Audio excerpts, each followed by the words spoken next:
Let's center ourselves and go within. We are each a blessing. Coming together as community is a gift. We come together in wholeness, love, and faith. Divine Mind, source of all that is, right here, right now. Yes, there is only one infinite fountain of wholeness, of love, of faith. And knowing it's all God, I am one with this infinite universe. This is the truth for each of us. We are one. We live and breathe in this spirit of oneness. We are each a divine spark of creation. As the first days of March unfold, they carry with them the whispers of new beginnings. Just as the earth begins to stir from the stillness of winter, so can our spirit awaken to new possibilities. Feel that each of us is the wholeness that is our divine birthright, our truth. Feel that each of us is the love that is declared in each breath. Feel that each of us is the faith that holds the highest and best for each other. Divine Mind, fully present. The words spoken today inspire faith. The music lifts us in wholeness.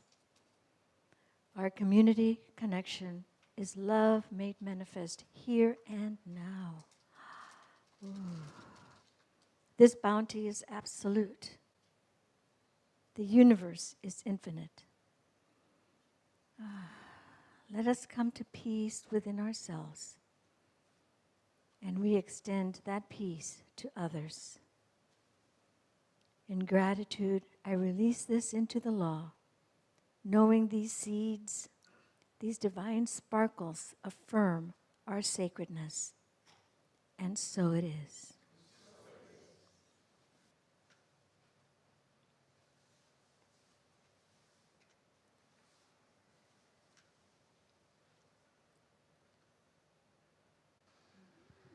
So that's a good metaphor to start with, because this month we're looking at oneness and we're looking at the paradox of oneness. That's not two doctors, by the way. A paradox.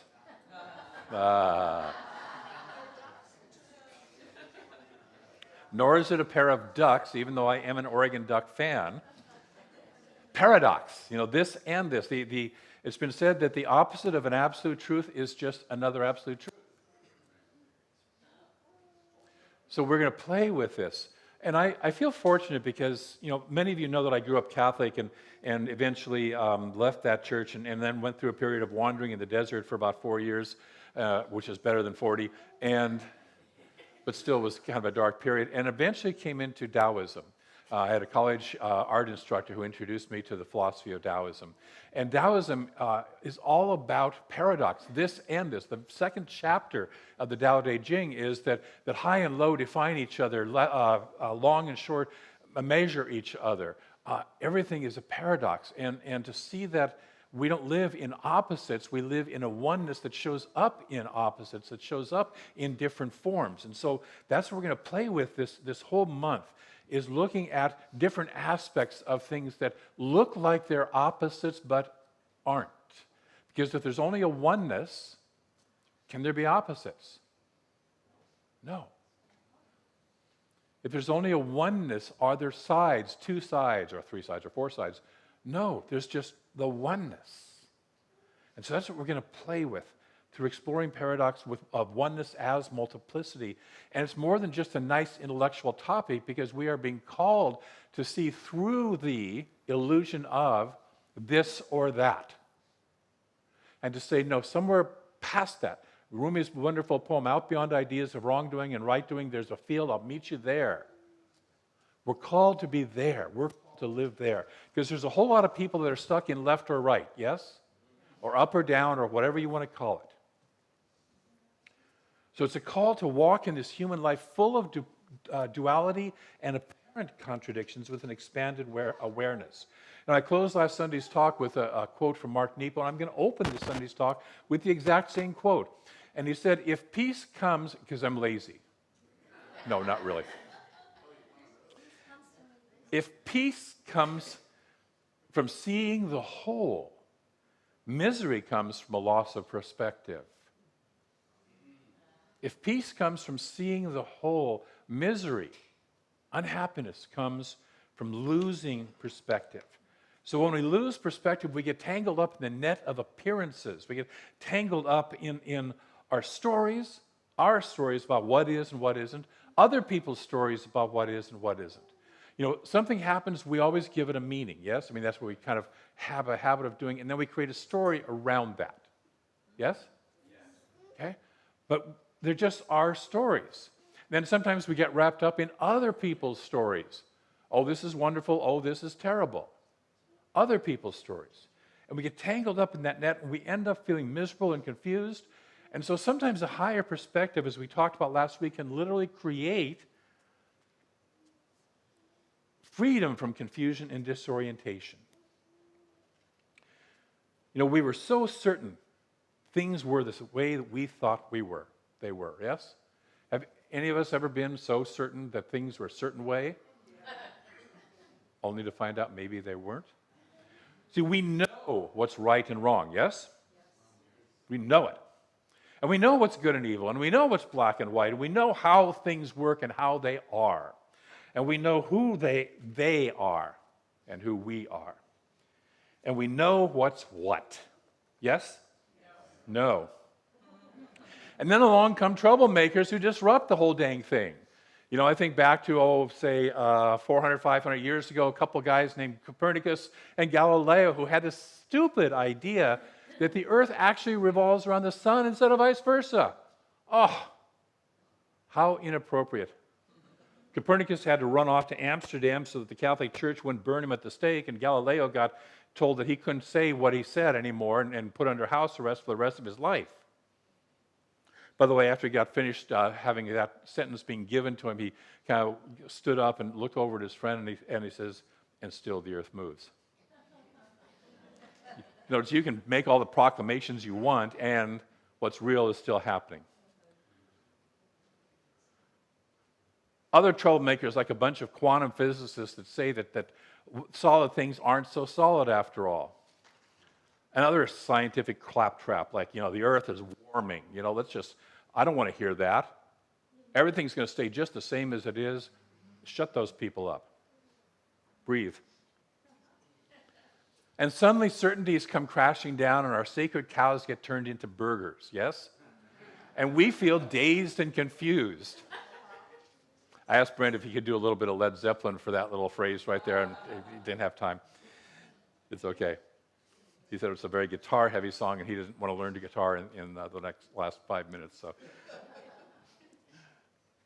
a lot of what we see happening around us is the result of the falling away of perspectives about life. I'll say it again. A lot of what we see happening around us is people's perspectives of life being challenged and falling away. And there's resistance to change. There's that urge to fight change, coupled with an unwillingness on the part of the people who are going for change to do it in a way that's more compassionate, more gentle, bringing everyone with them instead of charging off and saying, yeah, you guys keep up even though you don't know how to do that yet. Charging off at a pace that most people can't handle. So let's get some perspective. Take a breath. Like humanity has for millennia, we tend to view life from the perspective of the human looking out, right? The sun is moving, God's up there or maybe out there, we're separate, you and I are separate. But instead of seeing ourselves as human beings trying to be spiritual, how many of you at some point in time have been a human being trying to be spiritual? Okay? We've all fallen into that trap. We need to recognize that we are spiritual beings learning how to be human. And it's a tough lesson, isn't it? at times. And sometimes it's a wonderful process. Breathe. And that everything we encounter is spiritual. Helping us to remember who and what we truly are. There's a Buddhist practice that we look at everyone in life and say, that person is an enlightened Buddha trying to help me to wake up. Yes. Think about those people. They're enlightened Buddhists trying to help us to wake up. Breathe.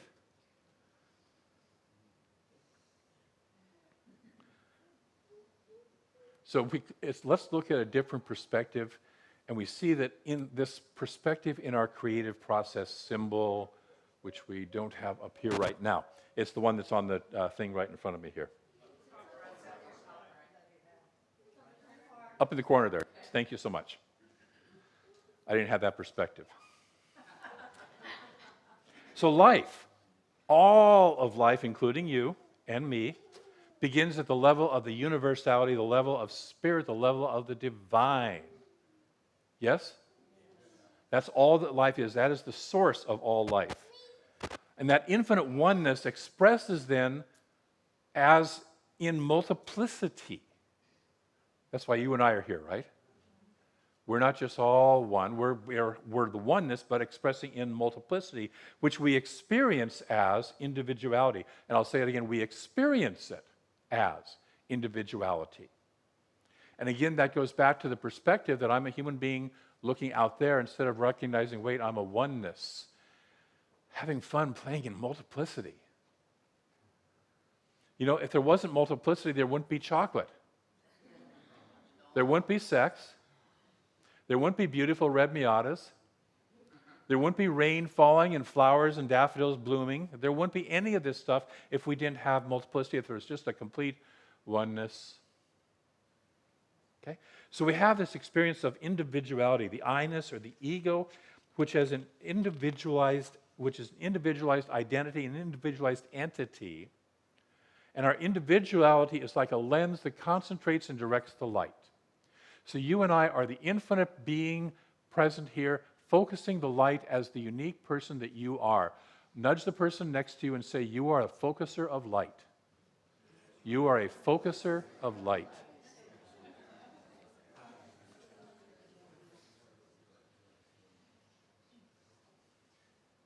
Finally, this individualized life that you and I are takes on personality. Have you noticed?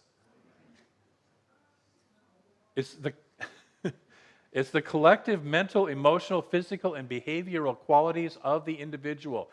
Do you have individual or collective mental, emotional, physical, and behavioral qualities? Yes, as do I, as do all of us. It's this level of our capital S self that experiences pain, pleasure, duality, and confusion, and all that stuff, chocolate, and all that stuff. Was that a little subliminal thing there? Okay. When it forgets its nature as an expression of the infinite oneness, when we forget that, when we lose that perspective, if peace comes from seeing the whole, misery comes from a loss of perspective, when we forget that. But whether we forget it or not, ultimately our universality, our spiritual nature, our nature as spirit, works through our individuality to more perfectly express its nature. Have you ever been doing something and you sit there and go, that really wasn't me. That was something greater than me doing that, something wiser than me. I know all of the practitioners that I've talked to, not only here, but all of them, have it sometimes when we've been doing a counseling session with somebody sat there and it's like, you're speaking something and you almost like suddenly look back at yourself and go, wow, that's really wise. I should pay attention to that. Where did that come from? You know, I get that when I do talks every once in a while, and you've probably all had that experience at some point in time or other, where it's like there's something greater than me expressing through me, which is an experience that we describe as heaven on earth, which is what we all long for. So let's lift up from looking at life only from our dualistic personality. It's okay to notice that life is dualistic. It is, and it's more. So it's not just either or, it's both and more. You know that one gets lost and labels things like libtards and maggots, good and evil, us versus them, and, well, our topic, fear and faith. We get lost in that and we start labeling, and all as opposites. And if we can move through that and rediscover the oneness within these seeming opposites, we're being called to do that. So how is fear faith? It's important to understand that the mind, your human mind, can only affirm something. It can only affirm. You know, we talk sometimes in this teaching about affirmations and denials, but everything is just an affirming of something. We can affirm in ways that are life-affirming or life-negating. We can affirm things that make us happy and joyful, or we can affirm things that make us miserable. I'm sick. You're a pain in the you-know-what, etc., etc., etc. The law of mind will work either way. I can say I'm happy or I'm unhappy, and our mind will say yes. It'll say okay to either, and then go about searching for ways to manifest it. You know, Buffy loves to every once in a while say, I call in fabulous, and fabulous comes. You know, sometimes we call in other things, and other things come, yes? Thank you. Every time. So we call it the law in this teaching, but that's not some cosmic thing out there somewhere. It's simply our own mind acting on the instructions we give it. Yesterday's reading from Ernest Holmes in the 365 Days of Science of Mind was all about faith, and I want to read a little excerpt from that. A spiritual mind treatment or affirmation of truth, or a prayer of faith once made and completely accepted, is then acted upon by the law of mind. That's a capital M mind. See, your mind and my mind are all outlets of the one mind, yes? Okay. One of my favorite analogies for that is when we have a computer and we connect to the internet, there's not a million different internets, one for each computer. There's only one internet, there's a million different connections. And so we are connections to the infinite oneness. But we get lost and we forget and we think, oh, it's my mind, and then there's your mind, and there's me over here, and there's you over there. So once that statement is made and completely accepted, it is then acted upon by the law of mind, and the effect or result is independent of the person who has made the prayer. In order to understand this idea more clearly, let us take a simple fact in nature. We bury an acorn in the ground and walk away from it knowing that someday an oak tree will grow. It doesn't matter who planted it, right? It doesn't matter what you do as a result of that. It doesn't matter whether you're a good person or a bad person. If you plant an acorn in the ground, an oak tree will grow. In the same way, our word is acted upon creatively by some kind of intelligent force or law which knows how to create the form the word implies. Faith, affirmation, and acceptance are acted upon by some creative intelligence. So that is all we're doing. We are choosers of what's the seeds we want to plant. And we can either be conscious about that, or we can be unconscious about that, yes? So we use what we call affirmations and denials, but if I'm saying there's no such thing as sickness, I'm still affirming that. And we teach people to balance saying what we don't want with what we do want. I like to use the metaphor of you want to pull out the weed you don't want, and you also need to plant the plant you do want in the place. Because otherwise you just leave a hole in the ground, and then whatever's floating through will drop in, yes? Gardeners? Yes. So fear is faith used as fear. It's a deep affirmation and belief in something I don't want. I deeply believe that this terrible thing is going to happen, and the universe can only say, okay. Our thoughts and the words we use to express them have power. They have the power to create. And the words that have the most power are those that are most aligned with the highest truth that we can know, the highest truth that there is. But all words have some power. An example of this is that even if I affirm the earth as flat, which many people did for a very long time, yes? It has the power to influence my experience of the earth, my experience of the world, but it does not have the power to flatten the world. Right? There's no, you do know this, yes? Okay, you can't affirm the world flat. But you can affirm yourself as experiencing the world as flat. There's an old joke of a Catholic priest, a rabbi, and a religious science minister all die and get sent to hell. We don't really believe in that, but it's the joke. Go with it, okay? And so the Catholic priest is sitting there going, yeah, I know why I'm here. There's some young girls, and I just couldn't keep my hands off of them, and I know why I'm here. And the rabbi sits there and goes, yeah, I know why I'm here. There was bacon. I just fell in love with bacon, and I just couldn't stop myself. And the religious science minister is sitting there going, it's not hell, and I'm not hot. It's not hell, and I'm not hot. It's not hell, and I'm not hot. Right? It still is hell, and he's still hot, or she is still hot, yes? Okay? But we can affirm the experience, but we can't change it. So the words that have power are the words that are in alignment with the highest truth.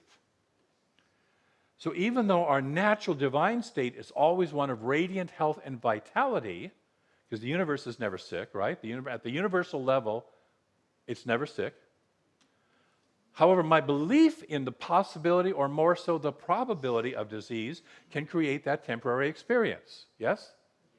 At the level of my personality, not at the level of the universe, at the level of my personality, because I have consciously or more likely unconsciously opened up to it. Do you notice how many ads there are on TV for drugs? And they all start with, if you have moderate to severe, whatever it is. I want to look at them and go, I have moderate to severe happiness. And I don't need no drugs for it.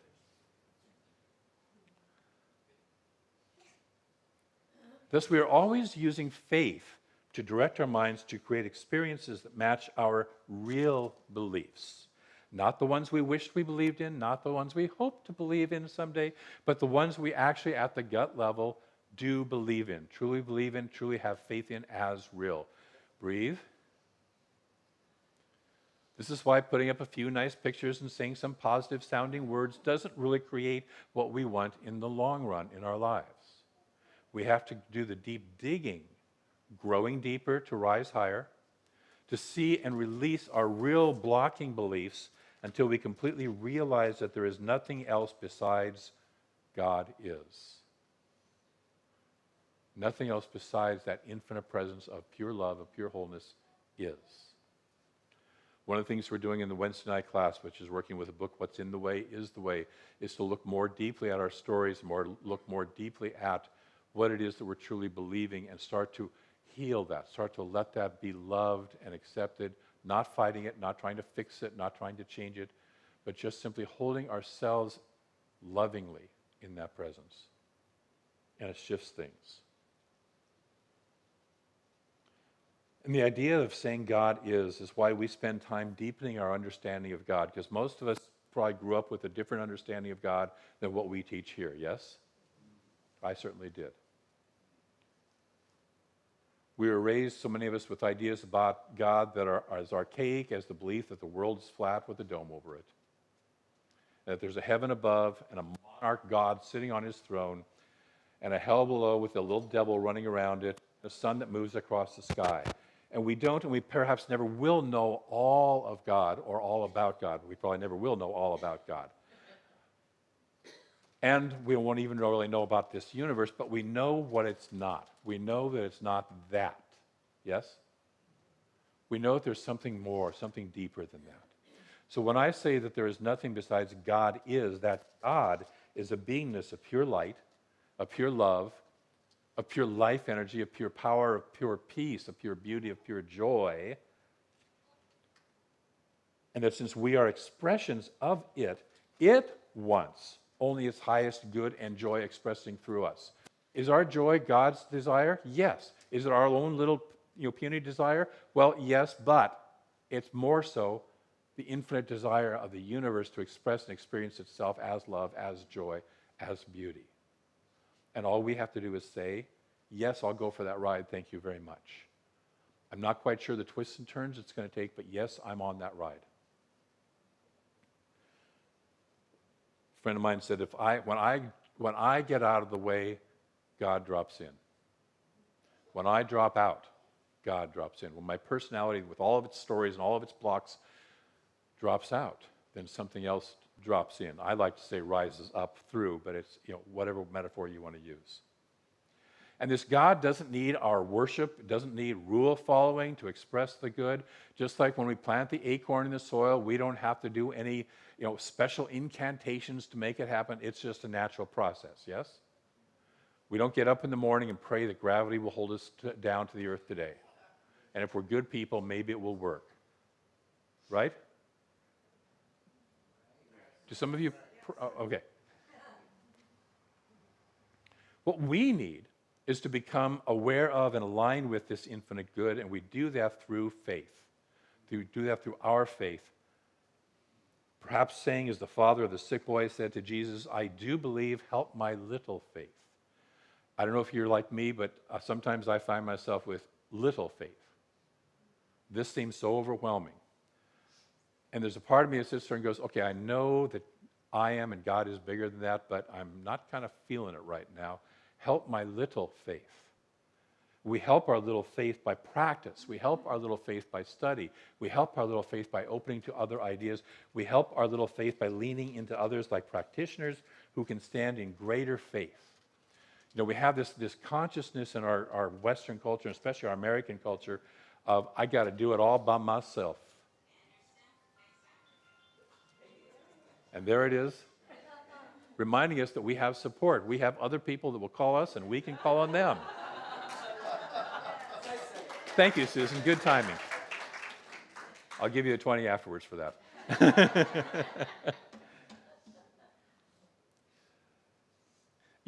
I have to, an aside, because we have our little one over here who's having a wonderful time. Decades ago, I used to go chanting, do a lot of Hindu chanting, and I'd sit with a bunch of Western yoga type people, white folks mostly, and we'd sit there and we'd sacredly do our Hindu chants, Hare Krishna, Rama Rama, all that. And then one time I was invited to go with an Indian family to their chanting, their Hindu chanting. And there are kids running around playing, and there's families having a good time, and there's food, and people would get up and eat, and then they come back and chant for a while, and then they get up and go do something, chat with each other for a little while. And it was a whole completely different experience, and I loved it. It's aliveness. It's the whole of life. So I love, we have little ones. We have phones going off. We have, somebody will sneeze, please. Okay, thank you. And we have Buffy's heckling from the back and things like that, So we help our little faith by practice, by study, by leaning into others like practitioners who can stand in greater faith. We let go of the appearance of duality and our belief in the appearances of duality and live as the oneness that we truly are. That's what we're here to do. That's what you and I are here to do, is to live as the oneness. Live as the love. Live as the light, the life. Speak life to that which seems so dark, that which seems so dead. We're here for that. To see past the duality, to gain perspective. So this week, I invite you to do 2 spiritual practices. Number 1, pay attention to what you have faith in. And that is notice it. Notice it a little more deeply. Not just, I have faith in this, this, and this. What do you really have faith in? And if you want to know what you have faith in, look at your life. That's what you have faith in. Does this faith that you have lead you to greater fear or greater peace? Does it lead you to greater joy? Does it lead you to greater love? Just notice that. Just pay attention. Don't beat yourself up. Just notice, because it's important that's the first step, is attention. Yes, notice. And then the second part of it is choose a high aspect of the divine. Life, love, light, power, peace, beauty, joy. And contemplate it. Steep in it like you're a tea bag steeping in this wonderful warm water of, and be infused completely by it, and let yourself completely infuse it to where you feel it. And then also at the same time observe where it's already showing up in and as your life. So those are our 2 practices. Pay attention to what you have faith in, and choose an aspect of the divine to get jiggy with, or to get ooey gooey with, as I said in the opening. right? Are you willing to play with that this week? Great. I'm going to close with a quote from Ken Wilber. He says, "The ego is not an obstruction to spirit, but a radiant manifestation of spirit." Nudge your neighbor and say, "You are a radiant manifestation of spirit."